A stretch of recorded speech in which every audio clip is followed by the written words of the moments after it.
everyone. I'm Christina, and you're very welcome to a very impromptu episode 7 of Interwoven Midwife. I guess I just have to go with it when the creative juices flow, and it seems like that always happens during the transitions of the year, and this is the summer solstice, so blessed solstice to everybody. Yeah, I'm glad to be here with you. I've had a beautiful morning. I actually had a lie-in, which I hardly ever do, and I've had a cold for almost 2 weeks, and I think it's just really getting to me. And then I got up and took a walkabout and went down to the water, and I usually try to go and greet the water every morning. But today I just sat there for a really long time and really just loved that time. And then I came back and practiced some yoga on the balcony, and I just feel like it's just been just such a lovely day. And it's a great chance to connect with everyone. And I also have a really exciting knit that I've just almost finished, and so I wanted to share it with you also. So yeah, the summer solstice, the peak of the sun and the masculine power, and the chance to explore those aspects of ourselves and of the world. And I love how these transitions of the cycle of the year give us a chance to revisit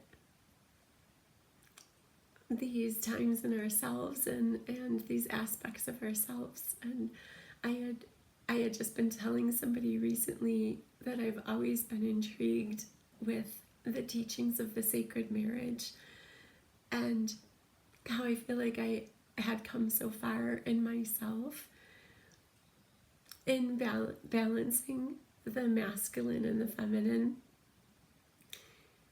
And then life listens, and life just gives us these chances to say, well, child, maybe there's more to explore in that, and let's give you another chance to look at that within yourself. So I got that opportunity, and I've been trying to be compassionate with myself during that time, and what more can we do except bring self-compassion to our lives and to our own hearts and our own journeys, and love ourselves as beautifully flawed human beings on this path who are still learning and still practicing. Yeah, so this theme of self-compassion and love and the search for peace have been really strong in my heart. And I was especially trying to find a way to do something that could help with Palestine and with Ukraine and even with the United States. And I had come across this pattern called the Polina Pullover by Teti, Teti's Knit Garden. And I loved the pattern, but then I listened to a YouTube episode where she shared the story of Polina and of the pullover, and I was like, that's it. That's what I'm going to make next. And then the amazing thing was that I was traveling with my friend Jean to Studio Donegal the next day just to explore. And in the YouTube video, Teti had just been to Studio Donegal, and that's where she got the wool from to make this sweater. So it just all seemed really full circle, and it really seemed to fit. And so that's what I've done.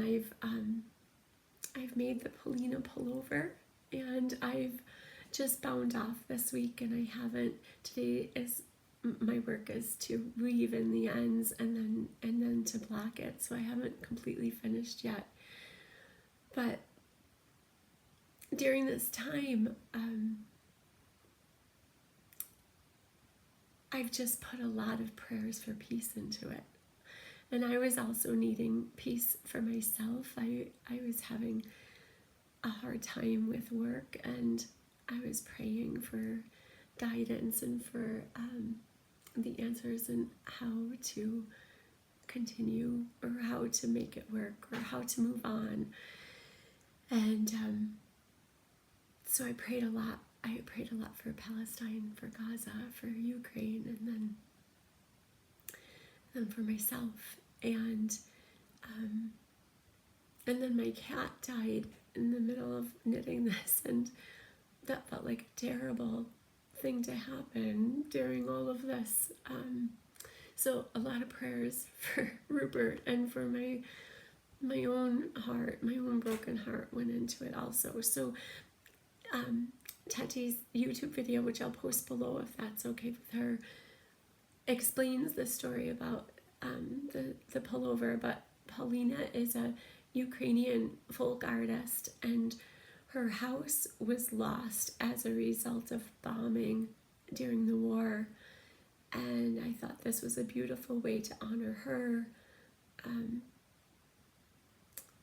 to honor all the victims of war, to honor all of the people who have been displaced and have known extreme loss during this time. So I'm making it for everyone, and I made it for myself. And I've also thought a lot about, what good is it to knit for peace? But the truth is, there's a long history of protest knitting and of knitting for peace. And of all the things I've just talked about, this is the part that I'm getting emotional about, because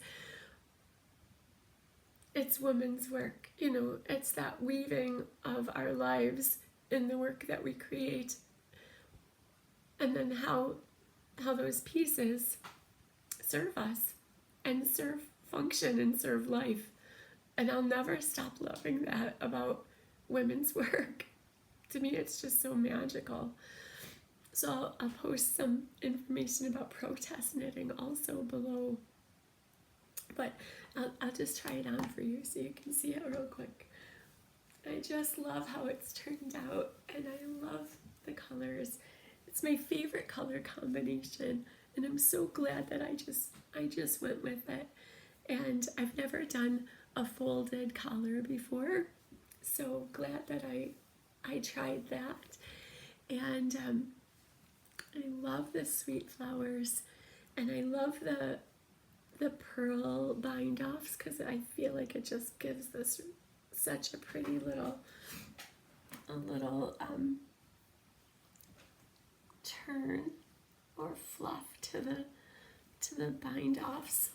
I'll post better pictures of it later, but I'm just delighted with it, and I love how it turned out. So a lot of grief is in this sweater, but also a lot of joy, and so many prayers for peace and loving compassion for everyone and for myself. I told myself I was too old to wear these colors. It's craziness. So Mara Kennedy this morning posted for the summer solstice, and she said that the sun and the earth are always in a dance. And it was just so profound for me. They're always in a dance. We're always practicing those steps. We're always learning how to dance within ourselves and with each other. And so I hope you get the chance to dance with the sun and dance with the earth today.